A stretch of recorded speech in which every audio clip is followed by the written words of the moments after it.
तमिलनाडु की सरकार थक हार के पहुंची सुप्रीम कोर्ट शिकायत करने के लिए कि जी ये देखिए ये हमारे गवर्नर साहब हैं, इनको 12 बिल्स हमने दिए थे कि आप या तो इन पे असेंट दे दो या अपना असेंट विदहोल्ड कर लो और हमें वापस वो बिल लौटा दो या प्रेसिडेंट की तरफ आप भेज दो कि प्रेसिडेंट इनको कंसिडर करके बता दे कि ये कानून बनना चाहिए कि नहीं।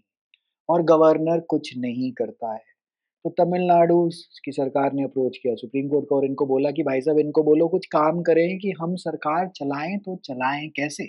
सुप्रीम कोर्ट ने देखा कि हाँ भाई गवर्नर वाकई में 2 से 3 साल बिल लेके बैठा हुआ है और ऐसा वो कर नहीं सकता आर्टिकल 200 के अंदर। या तो वो बिल प्रेसिडेंट को भेजे और प्रेसिडेंट साहब आर्टिकल 201 में बताएं कि जी वो क्या चाहते हैं उस बिल के साथ।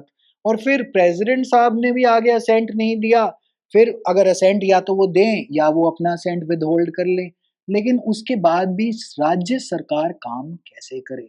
तो ये पूरी कहानी थी Tamil Nadu versus state of governor में, जिसमें सुप्रीम कोर्ट ने कहा कि गवर्नर के पास कोई पॉकेट वीटो की पावर नहीं है, उसके पास केवल 3 ऑप्शन है कि या तो असेंट दे दे बिल को या अपना असेंट विदहोल्ड करके हाउसेस को वापस दे।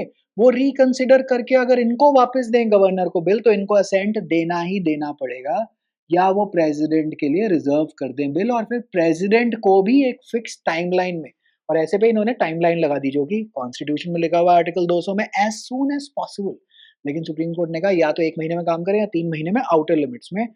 मैं शॉर्ट में या रील फॉर्मेट में इसको बना रहा हूँ तो पूरी डिटेल में जा नहीं सकता, यूट्यूब पे पूरा का पूरा लेक्चर है। खैर इन्होंने ये कह दिया कि जी ऐसा है आप 1 या 3 महीने में मैक्सिमम लिमिट में आप काम करेंगे और प्रेसिडेंट को भी कह दिया कि अगर आप भी इनको लेके बैठ गए तो हम आपका डीम्ड असेंट मान लेंगे इस पे। प्रेसिडेंट ने कहा कि अच्छा हमको सिखा रिया है। इन्होंने प्रेसिडेंट ने एडवाइजरी ओपिनियन मांग लिया सुप्रीम कोर्ट का बिना इस जजमेंट को रेफर करते हुए कुछ नहीं बोला। उन्होंने कहा जी आर्टिकल 200 के अंदर हमारे पास क्या-क्या ऑप्शन है, आर्टिकल 201 में बताइए क्या-क्या ऑप्शन है। और फिर क्या आप ऐसी चीजें कॉन्स्टिट्यूशन में पढ़ सकते हैं कि एज सून एज पॉसिबल को विदिन 1 मंथ, विदिन 3 मंथ्स हम रीड करें? क्या आपके पास ऐसी पावर है कि आप मुझे बताएंगे कि मेरे को असेंट देना चाहिए या नहीं देना चाहिए under article 142 as well in the power to do complete justice. Supreme Court ने अपने ओपिनियन में तमिलनाडु में स्टेट ऑफ गवर्नर की जजमेंट है अपने एडवाइजरी ओपिनियन में जिसमें 5 जज मिनिमम लगते हैं as per article 143 read with 145। ये कहा कि नहीं नहीं मैडम हम तो ऐसा काम करा तो है हमने तमिलनाडु वाली जजमेंट में लेकिन हम कर नहीं सकते। तो ये ओपिनियन में इन्होंने कह दिया कि नहीं नहीं थोड़ा सा हम नहीं कर सकते, राइट।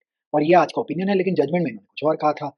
ये आपको टॉपिक अगर आप यूपीएससी के लिए प्रिपेयर कर रहे हैं, जुडिशरी के लिए प्रिपेयर कर रहे हैं, ये आपको टॉपिक इनसाइड एंड आउट पता होना चाहिए। इस पे हमने जैसा मैंने आपको पहले बताया कि यूट्यूब पे एक फुल लेक्चर करा है, आप उसको ज़रूर ही ज़रूर देखिएगा। बट ये कोर क्रक्स था within this time span of 3 minutes. Wishing you all the very best. For more follow courtroom by TR.